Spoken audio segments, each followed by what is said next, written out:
ஆதிதுணை ஆதியே துணை, ஆதியை அறிய குருவே துணை.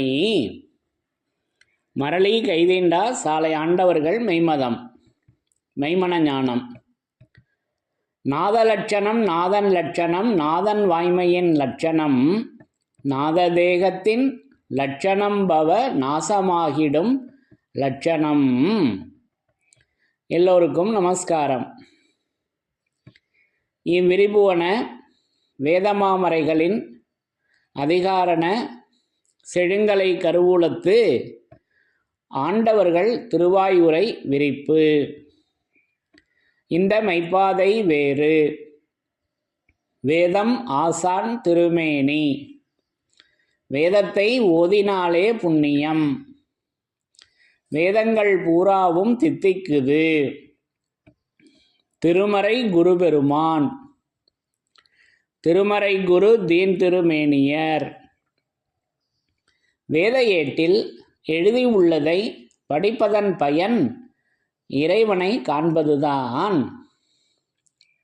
தலைவன் தன்னை அறிந்தவனே குலத்தோன் என்று திருவேதம் உமக்கு உரைக்கச் சொன்னது எம்மை என்ற நமது குருபெருமான் அவர்களின் உத்தரவின்படி நமது தெய்வம் அவர்கள் அவரவர் உருவத்தினை அதிக தெளிவுபடுத்தி பிரதிபிம்பமாக காட்டும் தெய்வ கண்ணாடியாய் நின்று விளங்கி கொண்டிருக்கும் பழமை திருவசன தரிசனையில் இருந்து வரும் தெய்வ தீபமாகிய எங்களின் நாயகம் அவர்கள்.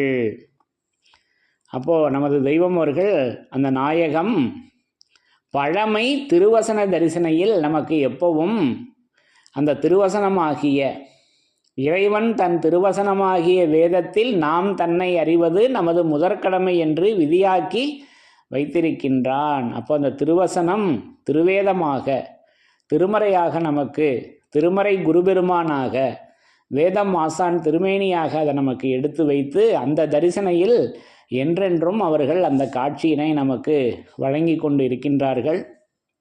அப்போ அந்த திருவேதத்திலிருந்து அந்த திருவசனத்திலிருந்து யமனை வென்ற திருமறை என்ற தலைப்பாக எடுத்து என்ற தலைப்பில் யமனை வென்ற திருமறை என்ற தலைப்பில் அந்த திருமறையின் சிறப்புகளை யமனை வென்ற அந்த திருமறையின் சிறப்புகளை நம்முடைய 4 வேதங்களிலிருந்தும் ஒவ்வொன்றாக படித்து தரிசனை செய்து வருகிறோம். அதன்படி இந்த பதிவிற்காக நான் எடுத்துக்கொண்ட பகுதி நம்முடைய திருமெஞ்ஞான குரல் திருவாக்கியத்திலிருந்து ஒரு திருவாக்கியத்தின் ஒரு சிறிய பத்தியினை ஒரு பத்தியில் வருகின்ற ஒரு சிறு பகுதியினை எடுத்துக்கொண்டேன். இதில் நமக்கு அந்த யமபடரை மாற்றுகின்ற செயல் எப்படி அது திருவேதமாக விளங்கி கொண்டிருக்கிறது, அந்த யமபடர் அச்சத்தினை நமக்கு தெய்வம் அவர்கள் எப்படி திருமறையாக நின்று மாற்றி வைக்கின்றார்கள் என்பதை அற்புதமாக இங்கே வடலூர் வள்ளல் பெருமான் அவர்களை நமது தெய்வம் அவர்களுக்கு முன் பிறந்த சகோதரர் அல்லவா பாட்டையா அவர்களுக்கு அவர்களுடைய சிஷ்ய பிள்ளை அல்லவா 3வது மகவாக பிறந்தவங்க அல்லவா, அவர்களுடைய அந்த நினைவை தெய்வம் அவர்கள் நமக்கு அதை பெரியப்பாவாக நம்முடைய மெய்வாழ்வில் ஞானத்தந்தையாக நமக்கு பெரியப்பாவாக மெய்ஞானத்தில் நமக்கு பெரிய தந்தையாக விளங்கி கொண்டிருக்கும் அந்த அருட்பிரகாச வள்ளலார் வடலூர் வள்ளல் பெருமான் அவர்களை பற்றி இந்த திருவாக்கியத்தில் பேசி வர்றாங்க. அதில் அந்த யமனை வென்றது அவர்கள் எப்படி அன்றைக்கு அதை வென்றார்கள் என்பதையும் இங்கே அற்புதமாக நமக்கு அது யமனை வென்ற திருமறையாக நமக்கு அதை வழங்கியிருக்காங்க. அது எப்படி வழங்கியிருக்காங்க என்பதை படித்து தரிசனை செய்யலாம். பிரம்மோதய மெய்வழிச்சாலை ஆண்டவர்கள் திருவாக்கியம். சாதிகளின் கர்த்தாவே. திருமெஞ்ஞான குரல் திருவாக்கியம் எண் 39 பக்கம் 227. மெஞ்ஞான சிவ செங்கோல் பெற்ற பின் அவர்களுக்கு முதலில் ஒரு மாணாக்கரும் பின் ஒரு மாணாக்கரும் உண்டாகியிருந்தும் அவர்கள் இருவரின் வாய்மை பிரசித்தமாக வெளியேறவில்லை. பிரானவர்களின் தேவ திருமணிச்சூழில் 3வது தோன்றிய மகவுதான் வாக்மி வள்ளலாகிய வடலூரார். இடையில் அவருக்கு தங்கள் குரு கொண்டலிடமிருந்து பிரிவு ஏற்பட்டு அதே ஏக்கத்தில் அவர்களை தேடி அலைந்து பின் கன்னியாகுமரி கரையில் பிரான் அவர்கள் மாலத்தீவு சென்று திரும்புகையில் மறுமுறை அவர்களை சந்தித்து ஒட்டி படிந்து ஞான பூரண வல்லபத்தை பெற்று மெய்யருட்பாவை வெளியாக்கினார்கள். இவ்வாறு இடையேறராது விடையேறு ஞானம் பெற்று யமனுடைய அதிகாரத்தை முறியடிக்கும் வல்லப சிம்மமாக விளங்கிய அவர்கள் நம் மெஞ்ஞான பரம்பரை குடியில் உங்கள் பெரிய தந்தையர் ஆவார் என்று இறைவன் திருவாய் மலர்ந்து அருளி உள்ளார்கள். சாதிகளின் கர்த்தாவே. இப்போ இந்த திருவாக்கியத்தில் நமது பாட்டையா அவர்களுடைய மாணாக்கர்கள் 4 பற்றி பேசி வர்றாங்க. நமது தெய்வம் அவர்கள் தான் 4வது பிள்ளையாக வந்து அவதரித்தாங்க அல்லவா. அப்போ 3வது பிள்ளையாகிய வடலூர் வள்ளல் பெருமான் அவர்களை பற்றி நமது தெய்வம் அவர்கள் பேசி வர்றப்ப அந்த வாசகத்தை நல்லா கவனிக்கணும். வாக்மி வள்ளலார் என்ன கொடுத்துருக்காங்க? வாக்மி வள்ளலாகிய வடலூரார். வாக்மி வள்ளலாகிய வடலூரார் என்று கொடுக்குறாங்க. அப்போது அது பாருங்க, அது வாக்மி. அப்போ நமக்கு மெய்மன ஞானத்தில் நமக்கு தெய்வம் அவர்களுக்கு நாமம் மார்கணநாதர் என்ற ஒரு நாமம் இருக்கு அல்லவா. அது நம்ம பாட்டையாவுங்க ஆசீர்வதித்து வழங்கிய நாமம். அப்போ வாய் திறந்துமே வாக்மி மார்கணன் நாதர் என்று என்னை கூவினார் என்று அதை அப்படியே இங்கே நமக்கு பாடலில் மெய்மன ஞானத்தில் வழங்கியிருக்காங்க அல்லவா. சன்னதம்பெரு பருவத்திலையும் ஆதிமான்மியத்தில் எடுத்து பேசி வர்றாங்க அந்த ஆசீர்வாதத்தை. அப்போது அது வாக்மி மார்கணன். இப்போ வாக்மி மார்கணன் நாதர், இங்கே வாக்மி வள்ளலார் என்று தெய்வம் அவங்க வடலூர் வள்ளற் பெருமானை எடுத்து கொடுக்குறாங்க. அப்போது அந்த திருவாக்காக விளங்கி கொண்டிருக்கிறார்கள். அப்போது வடலூர் வள்ளற் பெருமான் அந்த அருட்பெருஞ்சோதி ஆண்டவர் அந்த திருவருட்பாவாக அல்லவா விளங்கி கொண்டிருக்கிறார். அந்த வாக்கல்லவா வடலூரார். இப்போ இன்றைக்கும் அவங்க இருக்காங்களே அல்லவா. இப்படி நான் அதை உணர்கிறேன். அப்போ அதை போலவே நமது தெய்வம் அவர்களும் இன்றைக்கு அந்த திருமறை குருபெருமானாக என்றைக்கும் அவர்கள் விளங்கி கொண்டிருக்கிறார்கள் என்பதை நமக்கு எடுத்து சொல்லி வந்து இறுதியில் நமக்கு அதை வந்து எப்படி கொடுக்குறாங்க அப்படின்னா அந்த யமனனுகா வல்லபத்தை அது படிங்க, கடைசியில் வருதே. இவ்வாறு இடையேறராது இவ்வாறு இடையேறராத விடையேறு ஞானம் பெற்று. அப்போ இவ்வாறு இடையேறராது விடையேறு ஞானம் பெற்று. அப்போ இந்த வாசகெல்லாம் கவனிக்கணும். அப்போ இடையேறு அறாத, அப்போ இடைனாக்கா இந்த தூளத்துலையும் ஒரு பகுதியை சொல்லுவோம், அதுவான்னா அது இல்லை. அப்போது இங்கே வேதத்தில் வந்து பரமனே உருவெடுத்து பாரிடை குருவாய் வந்த, அப்போ இடையர் குலம் என்றும் இருக்குது. இடையர் குலத்தில் அந்த கண்ணபிரான் அவர்கள் பிறந்தாங்க அல்லவா, அதையும் சொல்லி வருவாங்க. அப்போ நமக்கு பரமனே உருவெடுத்து பாரிடை, அப்போ அது இடை என்பது பாராக இருக்குதுங்க. உடனே நம்ம கண்ணுக்கு வந்துடக்கூடாது. அதுக்கு சோடச நிலை வந்து உதவி செய்து பார்சைய நப்பதி யார் இது உரைத்தது பார். அந்த பார் என்பது என்ன இருக்குது, அது பார்ப்பதி அல்லவா, சிவனுடைய மனைவி. அது அவர்களே தானே. அது அந்த சிவனுடைய மனைவி பார்ப்பதி, அது பார்சைய நப்பதி யார் இது உரைத்தது பார். அவர்கள் திருவாய் உரைத்தது அல்லவா பார். அது இப்போ என்றும் இருக்கே அவர்கள் உரைத்தது. இப்படி நான் அந்த பாறை தரிசனை செய்கிறேன். அப்போ அந்த இடையை தரிசனை செய்கிறேன். அது இடையேறு அறாத, அது அருந்து போயிடக்கூடாதே, அது அந்த தொடர்புலையே நம்ம இருக்கணுமே. அப்போ இடையேறு அறாது விடையேறு ஞானம், அது அல்லவா அந்த விடை.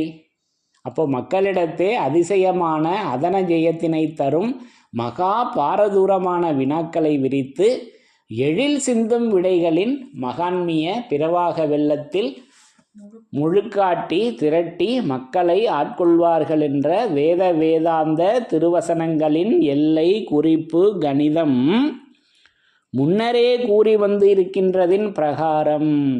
அப்போ அது விடை. அது அவலக்கலியை போக்கி ஆதி கிரேதா யுகத்தை ஆக்க, பாருங்க, அவலக்கலியை போக்கி ஆதி கிரேதா யுகத்தை ஆக்க விடை தந்தாயே சிவனே ஐயா. தீர்க்க தரிசனம். கலியை போக்கி கிரேதா யுகத்தை, ஆதி கிரேதா யுகத்தை ஆக்குவதற்கு என்ன கொடுத்தாங்க? விடையை கொடுத்திருக்கிறார்கள். அப்போ அந்த விடை எப்பேற்பட்ட விடை? அது விடையேறும் பெருமாளாக நமக்கு அதை எடுத்து வைத்திருக்கிறார்கள் அல்லவா. அப்போ கேள்வி பதில், விடை என்றால் பதில் அல்லவா. அப்போ அந்த பதிலாக அவர்கள் விளங்கி கொண்டிருக்கின்றார்கள். இது நிறையா விரிப்பு இருக்குது. இப்போ இங்கே நம்ம யமனனுகா செயலுக்கு வருவோம். அப்போ இடையேறாது விடையேறு, அது ஏறுகின்ற ஞானம். படிங்க. இவ்வாறு இடையேறாது விடையேறு ஞானம் பெற்று யமனுடைய அதிகாரத்தை முறியடிக்கும். யமனுடைய அதிகாரத்தை முறியடிக்கும். அதை இங்கே பேசி வர்றாங்க பாருங்க. நடுவில் இங்கே எடுத்து கொடுக்குறாங்க தெய்வம் அவங்க. அப்போ இவ்வாறு இடையேறாது விடையேறு ஞானம் பெற்று யமனுடைய அதிகாரத்தை முறியடிக்கும். யமனுடைய அதிகாரத்தை முறியடிக்கும். அப்போ அது முறியடித்தல் என்றால் அது தோல்வி பண்ண செய்வது, வெற்றி காண செய்வது அல்லவா. அந்த யமனை கொலை செய்து வெற்றி காண செய்வது என்னன்னு சொல்கிறாங்க? யமனுடைய அதிகாரம். அந்த அவனுடைய ஆட்சி அங்கே செல்லுது அல்லவா. உலக மக்கள் எல்லோரிடத்திலும் அந்த யமனுடைய ஆட்சி நடந்து கொண்டிருக்கிறது. அந்த யமனை கொலை பண்ணி அவனை சங்காரம் செய்து அந்த இறைவன் நமது தெய்வம் அவர்கள் தங்களினுடைய அந்த ஆட்சியை நிலைநிறுத்துகிறார்கள் அல்லவா. அதுக்கு அந்த உளவு என்னன்னு சொல்லி வர்றாங்க. யமனுடைய அதிகாரத்தை முறியடிக்கும் வல்லப சிம்மமாக விளங்கிய அவர்கள். வல்லப சிம்மமாகிய விளங்கிய அவர்கள். அப்போ அந்த யமனுடைய அதிகாரத்தை முறியடிப்பது எதுன்னா அந்த வல்லபம், அந்த வல்லபம். அப்போது நல்லா கவனிக்கணும். அவர்கள் கொண்டு வந்த அந்த வல்லபம். அப்போ அது வல்லபம் மீறிய யதார்த்தம் ஒன்று, உள்ளது ஒன்று யாருக்கும் கிட்டாதது என்றெல்லாம் பேசி வர்றாங்க. அப்போது வாக்குடைய மலங்கடத்தி வயங்கா நின்று வல்லபையின் வசம்படைந்த வாசத்தாலே நீக்கரிய மும்மலங்கள் பொடியும். அப்போ நீக்கரிய மும்மலங்கள் எங்கே பொடியும்? இது தரணி இல்லாத தனிச்செயற்பதியில் பேசி வர்றாங்க. அப்போ அந்த வல்லபையின் வசம்படிந்த வாசத்தாலே நீக்கரிய மும்மலங்கள் பொடியும். அப்போ அந்த வல்லப சிம்மம், சிம்மம் என்றால் சிங்கம் அல்லவா. அந்த சிங்கமாக அவங்க அந்த ஞானத்தில், அவங்க மெஞ்ஞானத்தில் சிங்கமாக அவங்க அன்றைக்கு விளங்கினார்கள் வடலூரார் அல்லவா. அதை தான் இங்கே நினைவு கூறுறாங்க. அப்போ அந்த யமனுடைய அதிகாரத்தை முறியடிக்கும் வல்லப சிம்மம். அப்போ அந்த வல்லப சிம்மம் அல்லவா அந்த யமனுடைய அதிகாரத்தை முறியடிக்குது. அந்த வல்லபத்தை அல்லவா அன்றைக்கு வடலூரார் கொண்டு வந்தாங்க. அப்போ அந்த வல்லபம் எப்படிங்க இருக்குது கேள்வி எழும்புதல்லவா. அப்போ அதற்கு நமது தெய்வம் அவர்கள் நிறையா அந்த வல்லபத்தை எடுத்து வச்சுருக்காங்க வேதமாமறைகளில். இப்போ இதெல்லாம் நம்ம ஏற்கனவே வேதத்தின் சிறப்புகளில் படித்து தரிசனம் செய்திருக்கிறோம். அதை இங்கே மீண்டும் நமக்கு தெய்வம் அவர்கள் அந்த யமபயத்தை கடத்தி வைக்கின்ற வல்லபம் என்றும் திருவருட்குறளில் இதை பேசி வர்றாங்க. அதுதான் அந்த வாக்கியம்தான் இதற்கு எழில் சிந்தும் விடை. அப்போ திருவருட்குறள் 249வது திருவாக்கியம், 239வது திருவாக்கியத்தில் பேசி வர்றாங்க. யமபடரை முறியடிக்கிற வல்லபம். நமது தெய்வம் அவர்களுடைய அனுபவம் சொல்கிறாங்க பாருங்க.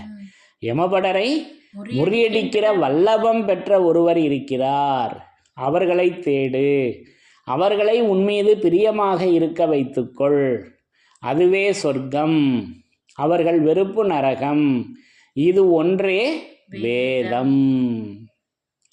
அப்போது அந்த முறியடிக்கின்ற அந்த வல்லபம் அது ஒன்றாக இருக்குது, அது இறைவனாக இருக்குது, தெய்வமாக நமது தெய்வமாக விளங்கி கொண்டிருக்கிறார்கள். அவர்கள் அந்த திருவேதமாக விளங்கி கொண்டிருக்கிறார்கள் அல்லவா. நேராக தானே சொல்லி வர்றாங்க. அப்போ யமபடரை முறியடிக்கிற அந்த வல்லபம் அது திருவேதமாக நமக்கு 239வது திருவாக்கியம் திருவருட்குறளில் எடுத்து வழங்கியிருக்காங்க அல்லவா. அப்போ தான் அதை தான் இங்கே நமக்கு வல்லப சிம்மமாக அன்றைக்கே அவர்கள் வடலூர் வள்ளல் பெருமான் விளங்கி கொண்டிருக்காங்க. அப்போ அந்த வல்லப சிம்மம் எப்படி இருக்குதுன்னா, அவர்கள் இறக்கி அந்த திருவருட்பா 6 திருமுறைகளாக அதை எடுத்து வழங்கியிருக்காங்களே அல்லவா. ஆக இப்படி நான் அந்த வல்லப சிம்மத்தை நான் திருவேதமாக நான் தரிசனை செய்கிறேன். அப்போ இவ்வாறு இடையேறாது விடையேறு ஞானம் பெற்று யமனுடைய அதிகாரத்தை முறியடிக்கிற வல்லப சிம்மமாக விளங்கிய அவர்கள் நம் மெஞ்ஞான பரம்பரை குடியில் உங்கள் பெரிய தந்தையர் ஆவார். விளங்கிய அவர்கள் இப்பவும் அவங்க விளங்கி கொண்டிருக்காங்களே. வடலூர் வள்ளற் பெருமான் பெரிய தந்தையாக நமக்கு அதை விளங்கி கொண்டிருக்கின்றார்கள் என்பதை நமக்கு அந்த திருவாக்கியத்தில் நிறைவு செய்திருக்காங்க அல்லவா.